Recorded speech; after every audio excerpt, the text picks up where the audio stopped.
I've already done one of these videos for Giovanni Coenda to Chelsea, and in today's video, we're going to be exploring the move of Dario Essugo to Chelsea, also from Sporting. Here is a tweet that I put out before Essugo got his move to Las Palmas on loan this summer. Last season, he was on loan with Chavez, but he's been showing this level since being at Sporting, and actually the first time I saw Renato Veiga was also when I was watching Dario Essugo for the Portugal under-17s. So what is it about Dario Essugo that makes him so special? Here is a quote from the start of the season before he joined Las Palmas for his unveiling. "I know I can contribute a more physical game to the team with a lot of contact. I like to steal the ball and move forward. I can provide defensive security. That's what I want to help achieve the team's goals." His willingness to do the hard yards is exactly what puts him apart from a lot of other central midfielders in the game right now, and that is why he's being compared already to Moises Caicedo, but if anything, with a slightly bulkier frame. Playing at the base of midfield as part of that double pivot, Essugo would likely go into these challenges man-to-man when out of possession, just like this, where he can go into the back of players but cleanly win the ball. Of course, sometimes this will result in fouls, but more often than not, he will win the ball and be able to break from this situation. His ability to challenge for and win those second and first balls in the middle of the park is what makes those chaotic moments for Chelsea within this system, as you can see here from Romeo Lavia, and this is something we see often from Moises Caicedo.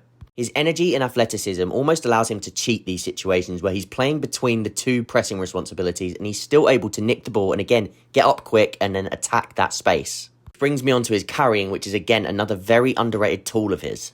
Slightly bulkier frame mixed with his sort of fast twitch movements allow him to sort of glide through the middle of the pitch, using his body to shield the ball but also explode away from pressure and carry the ball through the centre of the pitch, which is where Chelsea can almost disconnect from a man-to-man pressing system and cause those chaotic moments on the break in transition. So we spoke about what type of player Dario Essugo is, but how will he fit in at Chelsea? How will he fit into Enzo Maresca's system? And how could he work within the current squad dynamics? Let's take a look on the tactics board.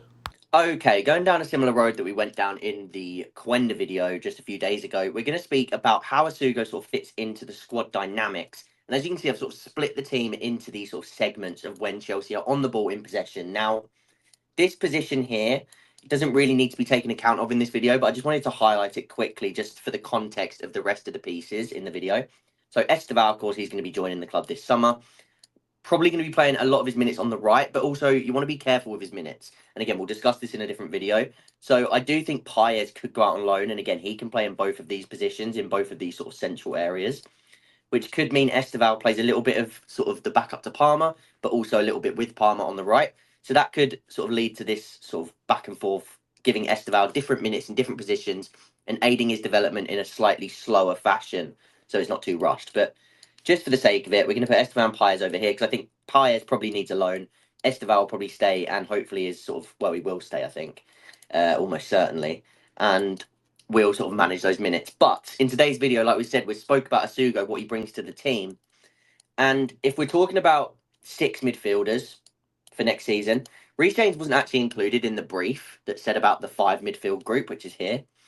But the reason I put him here is because I do think that, and these are quite interchangeable, a lot of these positions, but I think you've got to look at this midfield group as 3 will be playing at any one time of this 6. What do I mean by that? So the right back position is, again, for Chelsea right now, is becoming a central midfielder. Yes, Cucurella can do that. Cucurella can push up higher into the pocket. He can play on the outside. He can play on the inside. He's probably best in there. We spoke about why he's so effective inverting into the middle of the park. We spoke about that in other videos. So it's clear that he can do that. But Chelsea, at their best, probably want Cobble playing in the middle, which means Cucurella playing as that sort of aggressive left centre-back who can still sort of counter-press into these areas, which is really useful. And that's why Fofana's so good on the other side too.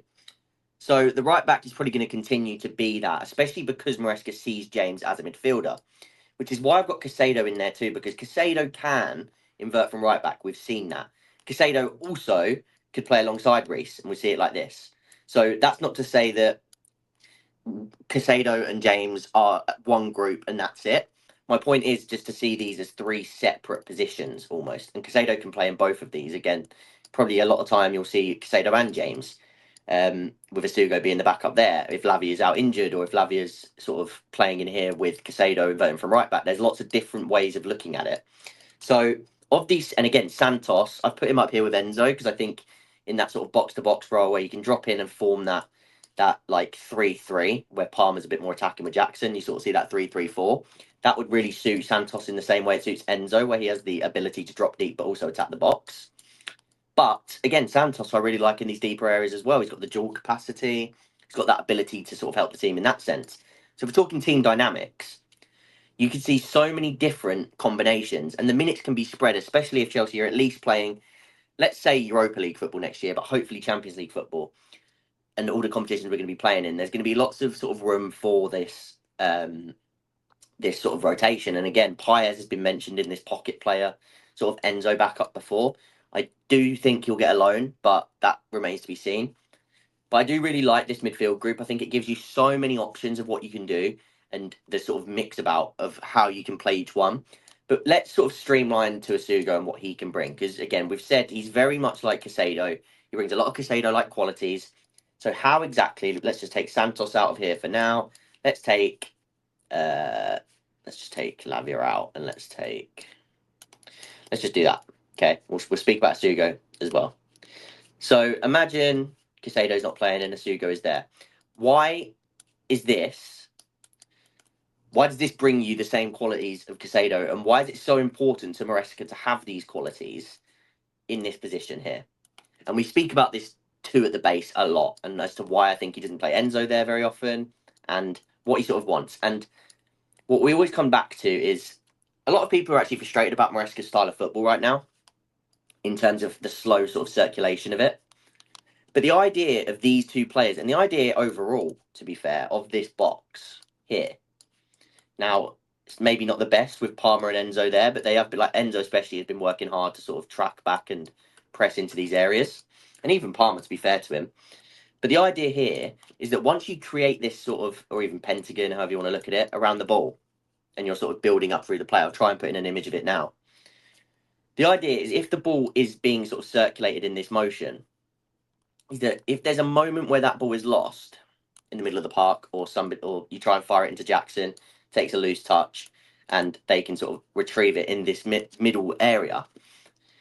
Now what you've got is two incredibly good duel winners, two people and then three other people who can put pressure on the ball. So what you're trying to do is then converge on the ball, win the ball back as they're trying to break out. So a fullback might be trying to get into this area to provide a passing option. Same here. Or the centre-backs might slightly move up to get behind and press on Jackson. Like, there's different ways of looking at it. But then as soon as that ball is won, and these other sort of players have moved out of positions, that is then when that moment of chaos and transition is created. So just because you're sort of rotating the ball, circulating the ball in a slower fashion, it doesn't always mean that's the moment you're playing for. The moment that a lot of the time you're playing for, when you've got the right players in the right positions that you want, and which is why Maresca is so sort of insistent on having these types of DMs, is because then if Essugo jumps up, wins this ball back, all of a sudden, Jackson's away, Enzo's away, Palmer's away. These two players are 1v1 because the fullbacks have tried to step up. So they're now trying to recover and they're in a good position to attack the box. And all of a sudden, you've got lots of moving pieces creating this moment of chaos within a controlled structure, because the controlled structure is within this pentagon. You've controlled where the ball's going to go, and then you're using that to break and create a chaotic moment. So again, this is like I showed with the picture a minute ago. This happened for one of the Chelsea goals against, I think it was Aston Villa. Again, I've shown the picture already by now, but this is live com, so I can't remember. I'm pretty sure it was against Aston Villa, where Caicedo and Lavia were playing in the middle of the park together in this sort of area. They win the ball back, both by stepping up into that pentagon shape, and Chelsea instantly break with Palmer and Enzo being able to link up, and Enzo scores the goal. And it's those quick moments of chaos that allow you to, and that's why I keep coming back to this controlled chaos, and I'm working on a big video, sort of a lot of my free time. I say free time because I work in football anyway, but a lot of my free time away from other work and what I'm just trying to sort of get my head around at the minute is the concept of controlled chaos.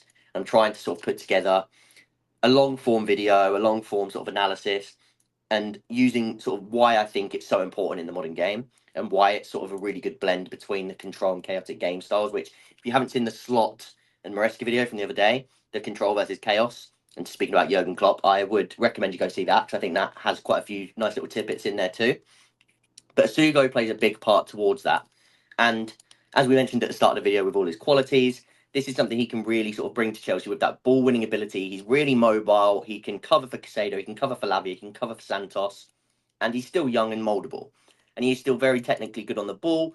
And again, like we spoke about in the beginning of the video, one other thing that I think he really brings you is that ability to drive the ball forward himself and create a bit of chaotic sort of game state himself. Because if they're marking you man for man, like this, for example, and Essugo can somehow receive the ball and drive into this space away from this man, all of a sudden, Chelsea now have the one-man advantage because you've got 5 versus 4 here. If we just split that into, say he's left a man there, they've got man for man. Chelsea now essentially have a 6v5 in this side of the pitch here. 6v5 there, and then here would be Chelsea's 4, and you've left an extra man for the 5 there. So you've got a numerical superiority through the carry, and Essugo does that really well. That's something Lavia does really well, which is something we miss when Lavia is out, and that's what I like about Essugo. I think Caicedo has the capacity to do that more as well. But that's why I'm really excited about Essugo. I've been excited about him for a long time. It's quite funny because I'll flash the tweet up now, but back before Essugo had even played for Las Palmas, I'd sort of said, watch out for Essugo because he is literally Caicedo 2.0, and a big club will be coming in for him very, very soon. And I did not think that we'd be the club allowed to pick him up. I thought, no way surely another big team sort of swoops in before we can even attempt. And we didn't even, it's not even like we really needed it. So that's why I'm so shocked that we've been able to pick up Essugo, and I think it is an absolutely amazing signing. Midfield is somewhere that I would have said we don't really need to touch it, but when you're adding Essugo, I can't help but be excited. So let me know any questions you have about Essugo in the comments down below. Hopefully this video has helped you to understand a little bit of why he's important to this team. Again, like I say, any questions, I'll try and get to them in the comments. Please do subscribe and like to help support the channel. Thanks for all the support on the recent videos. Like I say, the Arnie Slot to Maresca video, the Quenda video, everything is doing really well at the minute. Please do show your support on this one. I appreciate it. Let me know what you want to see next, and I'll see you guys in the next one.